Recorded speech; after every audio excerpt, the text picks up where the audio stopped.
और इतना ही नहीं, अभी माननीय मोहन जी ने कहा कि हिग्स बोसॉन तक दुनिया पहुंची। ये हिग्स बोसॉन जिस लेबोरेटरी में खोजा गया वो थी यूरोप की सन लेबोरेटरी, और सन लेबोरेटरी की लॉबी में आप जाइए तो नृत्य करते हुए भगवान शंकर की नटराज की मूर्ति रखी हुई है, और जिसके नीचे ऑस्ट्रियन साइंटिस्ट फिट्जे कैपरा का कोट लिखा हुआ है कि now the science has come to the conclusion that the consistent perpetual creation and destruction of universe is like the cosmic dance of Shiva. तो हम भगवान शिव को सृष्टि का रचयिता माना जाता है। जीवन के अस्तित्व से लेकर अंत तक सब में शिव समाये हैं। लेकिन क्या आपको पता है कि स्विट्जरलैंड में जहां दुनिया की सबसे बड़ी फिजिक्स लैब सर्न है, वहां नटराज की मूर्ति लगी हुई है। नटराज भगवान शिव का ही एक रूप है। दुनिया की इस सबसे बड़ी लैब में भगवान शिव की मूर्ति लगाने के पीछे वैज्ञानिक कई तरह के तर्क देते हैं। आपको बता दें, सर्न लैब में ही हिग्स बोसोन की खोज हुई थी, जिसे गॉड पार्टिकल का नाम दिया गया था। बता दें, इस ब्रह्मांड की रचना गॉड पार्टिकल के बगैर मुमकिन नहीं है। खास बात यह है कि गॉड पार्टिकल यानी हिग्स बोसोन दो वैज्ञानिकों के नाम पर पड़ा है, जिनमें से पहले हैं इंग्लैंड के साइंटिस्ट पीटर हिग्स और दूसरे हैं भारतीय वैज्ञानिक सत्येंद्र नाथ बोस, जो कि आइंस्टीन के समकालीन थे। कुछ समय पहले कानपुर के एक कॉलेज में हुए दीक्षांत समारोह में बीजेपी नेता सुधांशु त्रिवेदी ने भी सर्न के कैंपस में लगी नटराज की इस मूर्ति का जिक्र किया था। हम इस प्रकार संसार से जाकर जुड़ जाते हैं और हमारे जितने भी देवता हैं, जितने भी प्रतीक हैं, जैसा कि माननीय मोहन जी ने कहा, हम अंतर की यात्रा की तरफ जाते थे। अंतर की यात्रा की तरफ क्यों जाते हैं और उसके जाने से फर्क क्या पड़ता है और उसके कारण से हमारे एडमिनिस्ट्रेशन, सोसाइटी, डिप्लोमेसी पे क्या फर्क पड़ता है। मैं बात एक बार पहले भी कहा हूं, हमारे यहां जब सूर्य दक्षिणायन से उत्तरायण में जाता है तो उसको क्या कहते हैं? संक्रांति कहते हैं। पर अगर हम पॉलिटिकली देखें तो दुनिया के जितने बड़े बड़े देश हैं, हमने हिस्ट्री में पढ़ा होगा, हर देश में एक ना एक बार क्रांति जरूर हुई है। हमने चीन की क्रांति पढ़ी, रूस की क्रांति पढ़ी, फ्रांस की क्रांति पढ़ी, ब्रिटेन की क्रांति पढ़ी, अमेरिका की क्रांति पढ़ी, परंतु बड़े देशों में एकमात्र भारत है जहां कभी क्रांति नहीं हुई। क्यों? क्योंकि क्रांति वहां होती है जहां बाहर सब कुछ प्राप्त करना होता है, सब कुछ मेटीरियल में खोजना होता है, परंतु जहां अंदर की यात्रा करते हैं तो जब हमारी मन की जो धारा है वो नीचे की तरफ होती है। जब भी आप कभी ध्यान लगाएं तो आप देखें बड़ा पॉजिटिव चीजों पे आपका ध्यान नहीं जाता है, निगेटिव चीजों की तरफ जाता है। मनुष्य पे यदि मर्यादा और नियम का दबाव ना हो तो वो पाश्विक प्रवृत्तियों की तरफ भागता है, यानी बलपूर्वक जो चाहे सुख भोग की चीजें इकट्ठा कर ले।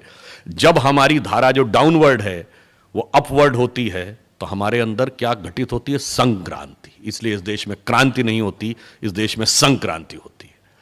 और उस संक्रांति का यह भी अर्थ समझिए, गुजरात की धरती पे भगवान कृष्ण को विशेष पूजा जाता है।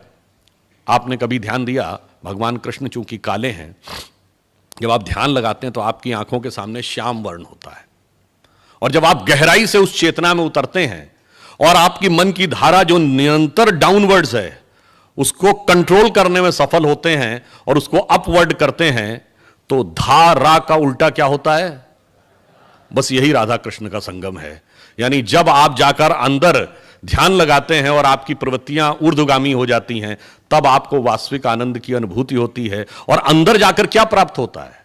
देखिए, भगवान कृष्ण ही जो हैं वो राधा कृष्ण के तो प्रतीक हैं ही, परंतु इसी के साथ साथ एक बात और देखिए, उनको मक्खन बहुत प्रिय है। वो हंडिया में से मक्खन खाते हैं और उसको तोड़ के खाते हैं, मिट्टी की हांडी को, और फिर वो निष्काम कर्म के प्रतीक भी बनते हैं। इन सब के पीछे हमारी चेतना का वह रहस्य है कि मक्खन क्यों प्रिय है।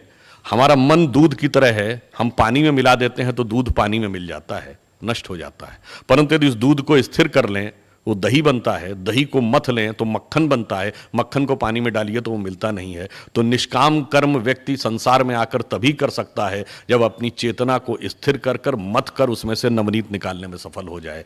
इसलिए भगवान कृष्ण निष्काम कर्म के प्रतीक हैं।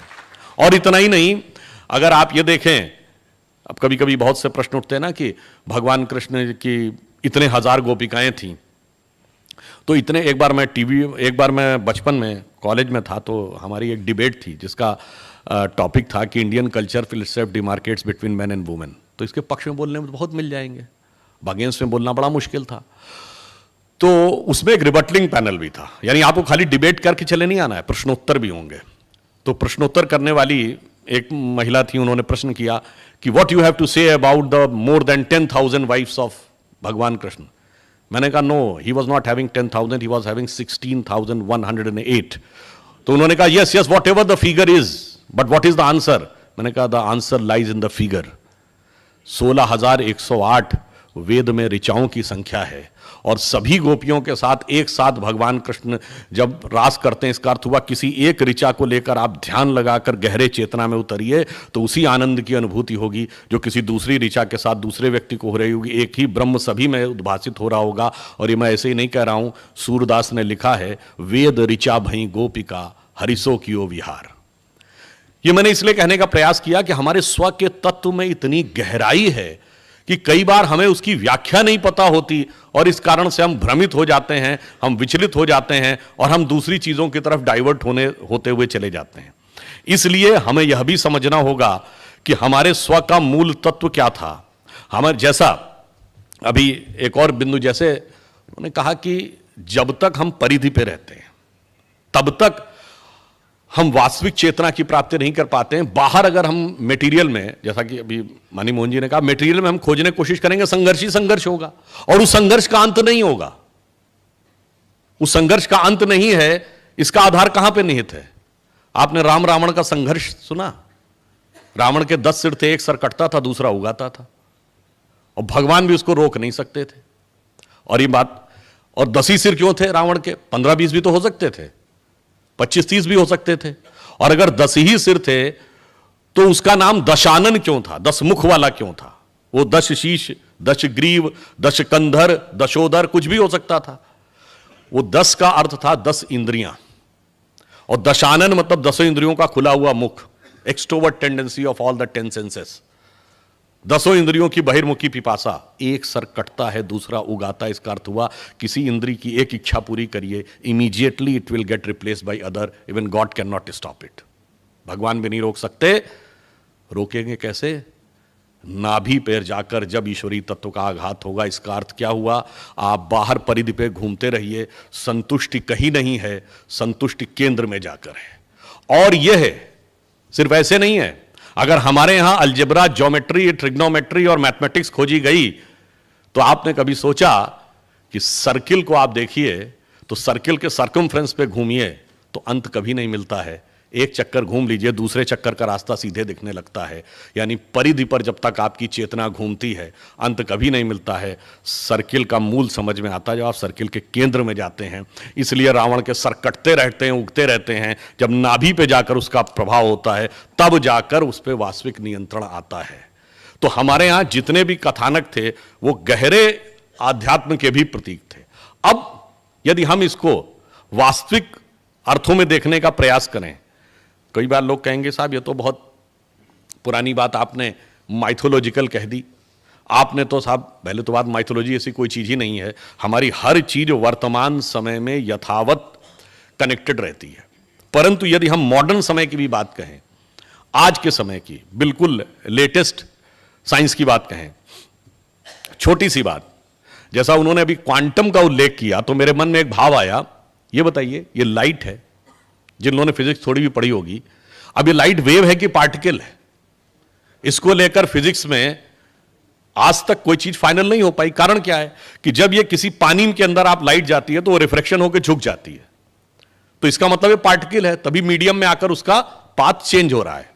परंतु यदि ये पार्टिकल है तो स्पेस में, जैसे बताया कि सूर्य से 8.5 मिनट लगते हैं, तो स्पेस में वो लाइट की वेलोसिटी से ट्रेवल ही नहीं कर सकती थी, तो वहां पर वो वेव है, यानी स्पेस में वो वेव है, और जब मीडियम में आता है तब पार्टिकल है। अब कोई ये कहे कि साहब ये तो सामाजिक अन्याय है, और इसको लेकर कोर्ट में जाके कोई मुकदमा दायर कर दे और कहे कि ये अन्याय है, इसलिए इस पे दोनों को दोनों जगह मानना चाहिए, कि वेव भी मानना चाहिए, पार्टिकल भी मानना चाहिए।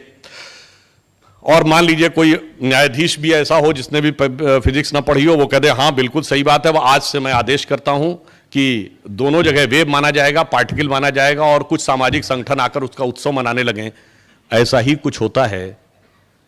अब मैं किसी के प्रति आक्षेप नहीं करना चाहता, परंतु जब कहते थे कि भाई सबरीमला में स्त्रियों का प्रवेश रुका था, तो एक बार मैं टीवी डिबेट में था, उनका साहब बड़ा डिस्क्रिमिनेशन है, ऐसा कैसे? मैंने कहा तो सीमेटिक देखने की विधि है। ये बताइए, जब नवरात्र में 9 कन्याएं खिलाते तो आप ये नहीं कहते 4 लड़के होने चाहिए?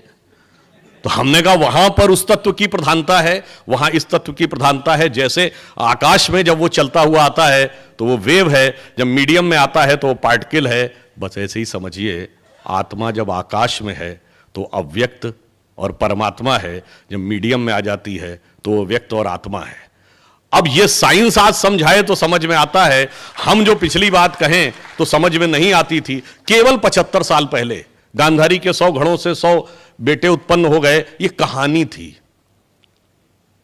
आज अभी तो आईवीएफ की ही बात होती थी, अब आगे की संरचना यह है कि पूरा का पूरा मतलब पूरी के पूरे जीवन का क्रिएशन बाहर लेबोरेटरी में हो सके। ऐसा माना जा रहा है कि 2040-50 तक यह परिस्थिति भी बन सकती। सिर्फ हम यह कहने का प्रयास करते हैं कि जिसको हम साइंस कहते हैं वह कैसे बदलाव करती है। सिर्फ आज से 60-70 साल पहले यह कहा जाता था कि अगर एक जगह फैक्ट्री चल रही है और कनाडा में बर्फ पिघल रही है तो यह बकवास और मूर्खतापूर्ण है, ऐसा बिल्कुल नहीं हो सकता। परंतु आज आप देखते हैं कि हमारे एसी से भी नॉर्थ और साउथ पोल की बर्फ पिघल रही है। क्यों? Entire earth is a single cosmic unit. अगर धरती पर कहीं कुछ भी घटित होता है तो यह एक इकाई है जिसमें सब कुछ घटित होता है, एक शरीर की तरह। और इसीलिए अब आप देखिए, आयुर्वेद में एक सिद्धांत है कि अगर कोई रोग कहीं उत्पन्न हुआ है तो उसका समाधान उसी की कहीं वनस्पतियों में होगा जो उसी क्षेत्र में होंगी। ऐसा क्यों? सिद्धांत का आधार क्या है? जब हम अर्थ को एक सिंगल यूनिट मानेंगे तो उसका आधार निकलेगा। जैसे आपके शरीर में एक घाव होता है तो क्या होता है, पूरे शरीर के ब्लड से एंटीबॉडीज उस घाव के चारों ओर आकर उस इंफेक्शन को रोकने के लिए सक्रिय हो जाती हैं। तो अगर अर्थ एक यूनिट है तो कोई कॉज वहां पर क्रिएट हुआ है तो उसकी एंटीबॉडीज इन्वायरमेंट ने वहीं पर बना रखी होगी। परंतु यह तब समझ में आएगा जब आप भारतीय तत्व से इस सृष्टि को, इस पृथ्वी को, इस प्रकृति को समझ सकेंगे। जब तक सेल्फ सेंटर्ड कंपार्टमेंटल एटीट्यूड रहेगा तब तक आप समझ ही नहीं पाएंगे। जब तक आप अरिस्टोटल के नेचर के अनुसार चलते रहेंगे कि all the elements of nature are for the service of the mankind, या फ्रांसिस बेकन और आने डिकार्टे कहते रहेंगे कि man should become the possessors and masters of nature, कोई कहता रहेगा man should be able to subdue the nature. और इतना ही नहीं, हम लोगों के तो जन्म से पहले की बात है, किताबों में हमने पढ़ा, जब यूरी गैगरिन स्पेस में गए तो हमने बुक्स में क्या पढ़ा? Man has conquered space, as if space is an enemy needed to be conquered. बस इसी भाव ने संपूर्ण प्रकृति का नाश किया। और जब हम चाहे वेदों के पृथ्वी सूक्त पे आएं, या माता भूमि पुत्रो हम पृथिव्यात तक आएं, या फिर हम ये कहें कि हम जंगल को भी पूछते थे, नदी को भी पूछते थे, पर्वतों को भी पूछते थे, तो प्रकृति के साथ एक तादात्म्य है। हमारे यहाँ प्रकृति माता है तो माता का उसके साथ पोषण लिया जाता है, उसका शोषण कभी किया ही नहीं जा सकता।